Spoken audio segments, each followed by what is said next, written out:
Welcome back to Plants vs. Zombies Fusion. Today, we continue the journey of beating this game on maximum difficulty. We are going to beat the night levels today. Let's get into it. Unfortunately, I lost the original files for level 10 and 11, so these levels are a redo.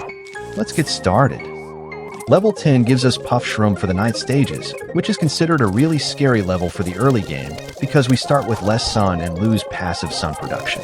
Puff Shroom is free to plant and is able to be stacked up to 3 in a tile. We need to use Sun Shroom fused with Sunflower to generate sun for us. In order to defend the early game, I use Mine Shrooms, fused by Puff Shrooms and Potato Mine. It can duplicate itself once in a while. The duplicates cannot do the same, but all explodes on death. The other fusion I use is Compsilla, fused by a Pea Shooter, Chomper, and Walnut as it can survive hordes with its healing and biting ability. Night levels also fill the other half of the lawn with graves that I can't plant on and spawns a zombie at the final wave. Either way, I pushed through and got to the next level. Level 11 gives us Fume Shroom, which is a miracle because we also have Endoflame. It absorbs projectiles from both sides and creates sun but loses toughness. When it dies, it gives us a fertilizer, which can fully heal a plant, refreshes their ability if they have any, and even upgrade it to their variant if they also even have one. Fume Shroom happens to have Gloom Shroom as an upgrade, which deals close but high burst of damage around it, and splash damage is always a good early game plan. With Gloom Shrooms on our side, Screen Door zombies introduced in this level become obsolete despite their shield being able to absorb straight projectiles. And we move on to the next level. Level 12 grants us Hypno Shroom, being able to use it on a zombie and use that zombie against them. We can fuse it with Fume Shroom into a Perfume Shroom, having a chance to hypnotize a zombie on hit. We also have Grave Buster, a really useful plant that allows us to remove graves on the other half. This level welcomes us to Football Zombie, a strong zombie that is fast and tanky. Anyways, let's move on to the next level.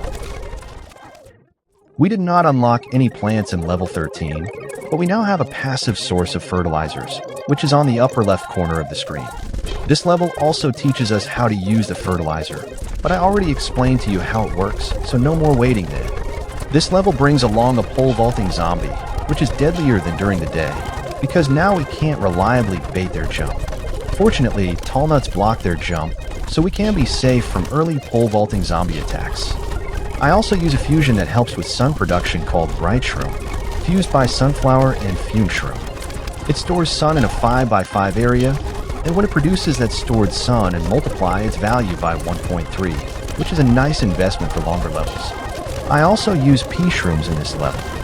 Similar to Pea Shooters, it has 4 stages and planting a Pea Shooter on it evolves it, being able to stack damage on a single tile. Either way, we move on to the next level, and arguably an important one.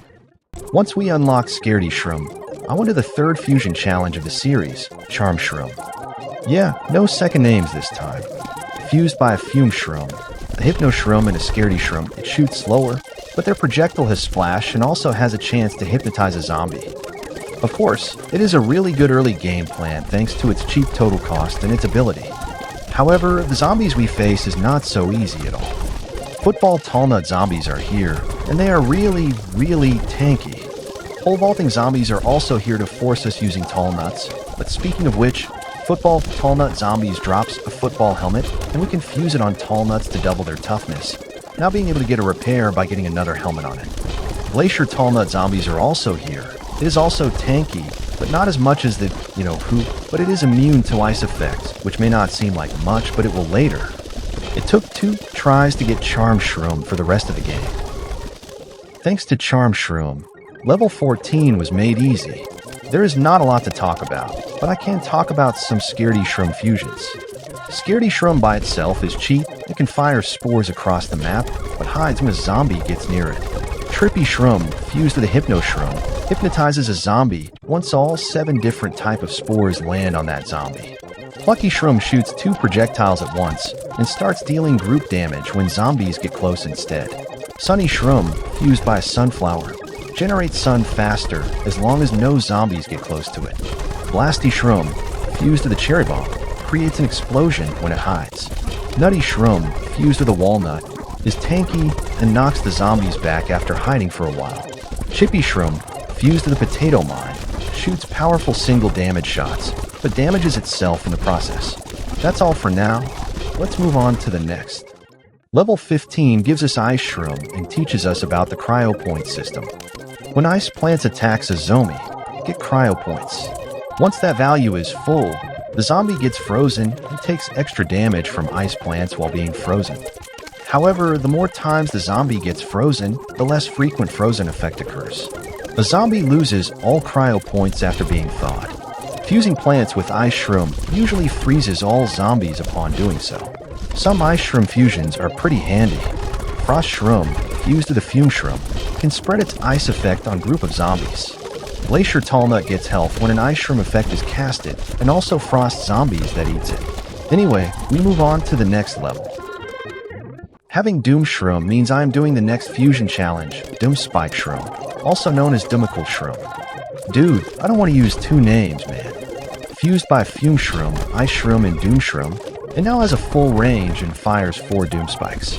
They have high damage, piercing but not infinite, can freeze zombies on direct hit, and also has some splash damage. This challenge uses 2 of the deadliest zombies, Dancing Pole Vaulter and Michael Zombie. Dancing Pole Vaulter summons 4 backup Pole Vaulters around it on a successful vault, and Michael Zombie summons 4 Dancing Pole Vaulters around it passively.